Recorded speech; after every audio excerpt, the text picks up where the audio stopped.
Shalom semuanya. Di sini saya Desi Handayani Buru Tempu Bolon, kelas 12 IPA. Saya akan memimpin renungan kita. Sebelum itu mari kita bersatu dalam doa.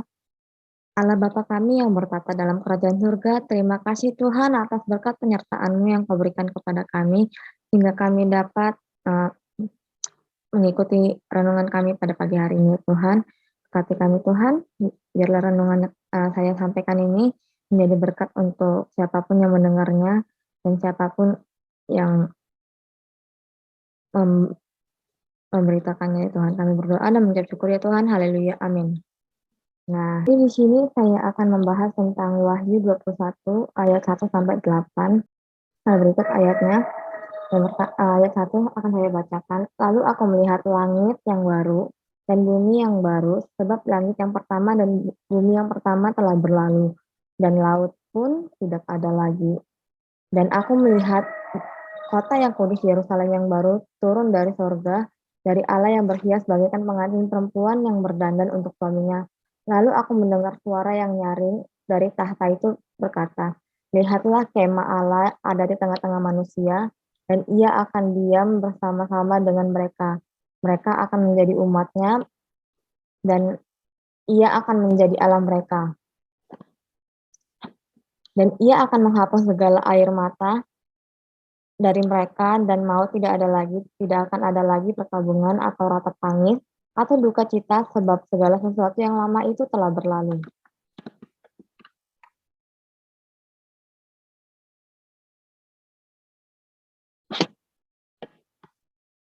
Ia duduk di atas tahta itu berkata, lihatlah, aku menjadikan segala sesuatu baru, dan firman-Nya, tuliskanlah karena segala perkataan ini adalah tepat dan benar. Firman-Nya lagi kepadaku, semuanya telah terjadi, aku adalah Alfa dan Omega, yang awal dan yang akhir. Orang yang haus akan kuberi minum dengan cuma-cuma dari dari mata air kehidupan. Barang siapa menang, ia akan memperoleh semuanya ini, dan aku akan menjadi Allahnya, dan ia akan menjadi anakku. Tetapi orang-orang penakut, orang-orang yang tidak percaya, orang-orang yang keji, orang-orang pembunuh, orang-orang sundal, tukang-tukang sihir, penyembah-penyembah berhala, dan semua pendusta, mereka akan mendapat bagian mereka di dalam lautan yang menyala-nyala oleh api dan belerang. Inilah kematian yang kedua. Berikut ayat Alkitab yang sudah saya bacakan tadi dalam Wahyu 21 ayat 1 dan 8. Nah, yang pertama di sini saya akan membahas konteks historisnya. Nah, apa sih konteks historisnya itu? Konteks historisnya itu adalah kisah dalam teks tersebut itu membahas tentang apa? Nah, konteks historisnya itu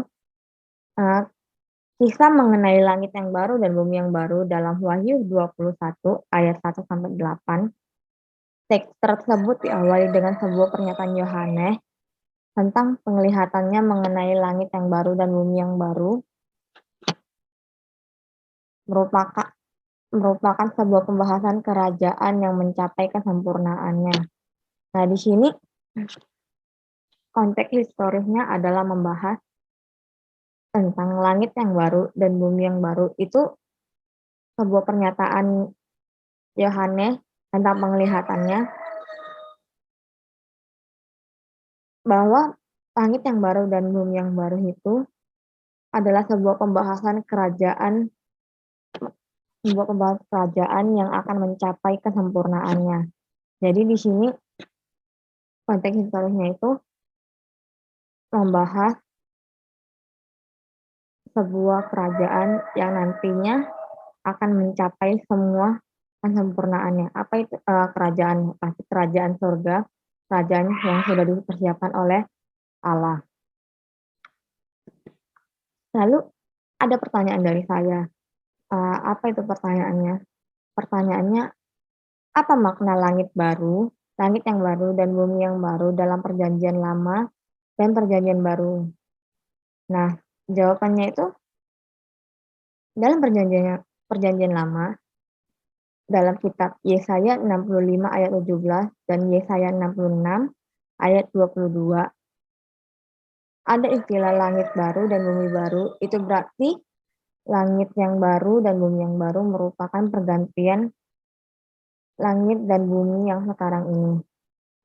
Dalam hal tersebut, di dalam perjanjian yang lama, memberikan sebuah makna terhadap langit yang baru dan bumi yang baru sebagai pemerintahan kerajaan Allah yang sangat berpusat di Yerusalem. Nah, sementara itu, makna langit yang baru dan bumi yang baru dalam perjanjian baru di dalam Wahyu menyatakan bahwa langit yang baru dan bumi yang baru tersebut bukanlah sesuatu yang benar-benar baru, bahwa yang lama akan dihancurkan kemudian diciptakan ulang kembali, melainkan hal ini lebih menunjukkan hanya kepada pembaruan yang telah ada. Nah, di sini menurut kitab Wahyu itu, langit yang baru dan bumi yang baru itu bukanlah langit yang benar-benar yang baru lagi diciptakan, yang lama akan dihancurkan dan diciptakan kembali. Nah, itu tapi lebih kepada dalam perjanjian baru ini di Wahyu lebih kepada langit yang baru dan bumi yang baru itu ada lebih kepada kepembaruannya apa yang telah ada. Artinya sekarang langit dan bumi yang sekarang itu nantinya akan diperbarui menjadi langit yang baru. Jadi bukan langit langit dan bumi yang baru bukan sesuatu yang diciptakan baru lagi, tapi melakukan pembaruan yang telah ada. Nah, yang selanjutnya itu di sini itu ada sebuah konteks dekat dalam Wahyu 21 ayat 1 sampai 8. Nah, apa sih konteks dekatnya itu? Konteks dekatnya itu dia membahas di mana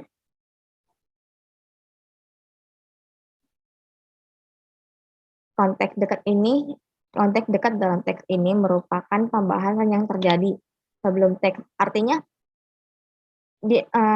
sebuah pembahasan sebelum teks, berarti sebelum teks mengenai langit yang baru dan bumi yang baru, artinya ada pembahasan yang lain. Selain itu, yaitu adanya sebuah kerajaan 1000 tahun, lalu adanya pembahasan mengenai iblis yang dihukum, serta pembahasan mengenai hukuman yang terakhir. Nah, di sini konteksnya jelas ya. Konteks dekatnya di situ di mana yang pertama pembahasan mengenai sebuah kerajaan 1000 tahun. Lalu yang kedua, pembahasan mengenai iblis dihukum, di mana ia dimasukkan jurang dan dihukum selama 1000 tahun lamanya. Lalu yang terakhir pembahasannya itu konteks dekatnya itu adalah pembahasan mengenai hukuman yang terakhir. Artinya hukuman yang terakhir ini adalah hukuman hukuman uh, dari Tuhan ketika Tuhan datang untuk yang kedua kalinya. Lalu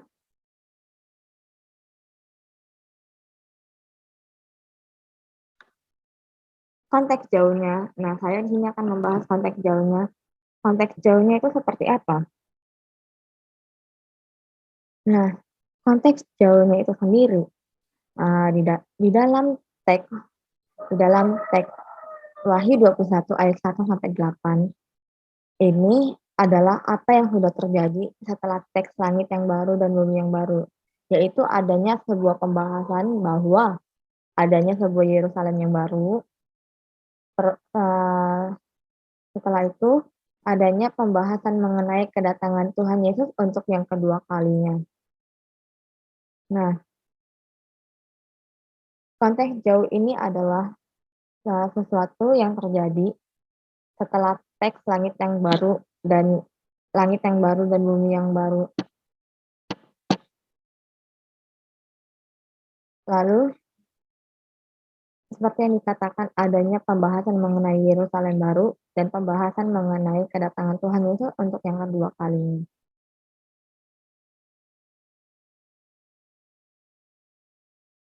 Itu. Jadi kedatangan Tuhan Yesus untuk yang kedua kalinya.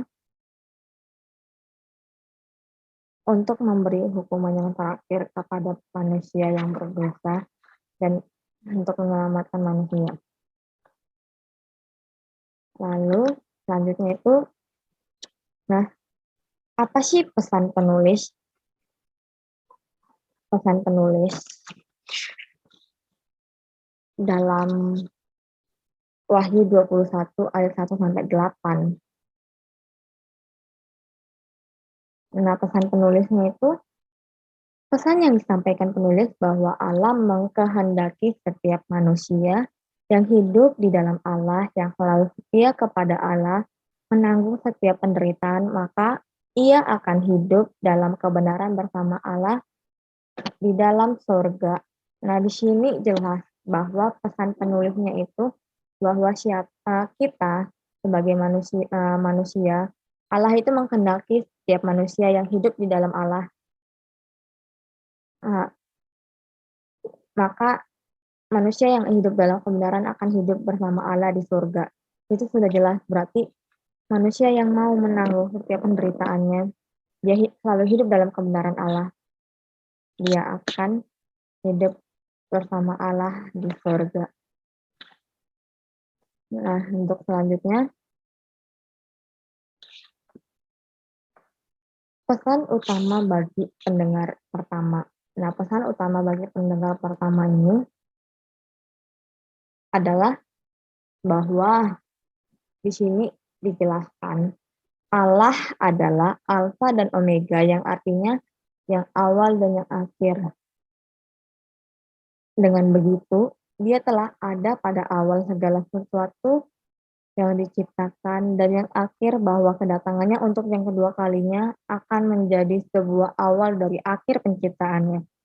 Nah, di sini pesannya jelas banget bagi pendengar utama. Allah adalah Alfa dan Omega, yang awal dan yang akhir. Artinya, dia telah ada pada awal segala sesuatu yang diciptakan.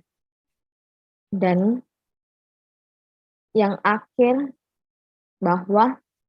ini bahwa kedatangannya untuk yang kedua kalinya menjadi sebuah awal dari akhir penciptaannya.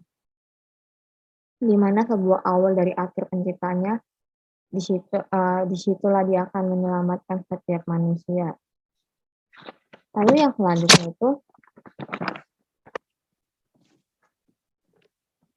ada pesan utama bagi pendengar saat ini. Nah, apa pesan utama bagi pendengar saat ini? Pesan utama bagi pendengar saat ini, dunia itu akan jauh lebih baik dan lebih sempurna dengan karya pembaruan dari Allah sendiri. Allah berkarya memperbarui dunia ini, dan manusia sebagai orang yang percaya dan umat beriman dipanggil untuk bergerak bersama dalam karya pembaruan Allah terhadap dunia ini. Karena mereka yang berjuang bersama Allah akan menang, sehingga dengan berjuang dan berkarya untuk mewujudkan setiap pembaruan hidup sesuai dengan kehendak Allah, jadi sudah tugas kita sebagai manusia, sebagai orang yang percaya, sebagai orang yang beriman, untuk hidup melalui karya pembaruan dalam hidup yang selalu berkenan di hadapan Allah. Nah, di sini jelas banget. Ya, di sini jelas banget bahwa kita sebagai umat percaya, umat pilihan Tuhan, umat beriman, orang percaya, kita itu dipanggil untuk bergerak bersama dalam karya pembaruan Allah terhadap dunia ini. Artinya, kita dipanggil untuk melakukan sebuah pembaruan dunia ini, yang artinya bahwa kita harus selalu hidup yang berkenan di hadapan Allah. Kita harus melakukan sebuah pertobatan, dan kita harus menjalani hidup di jalan Tuhan dan melakukan sebuah yang benar. Di sini sangat jelas sekali pesannya itu, jadi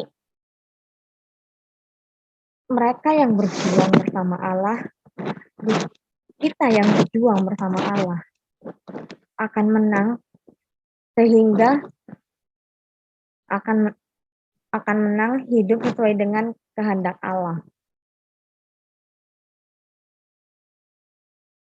Jadi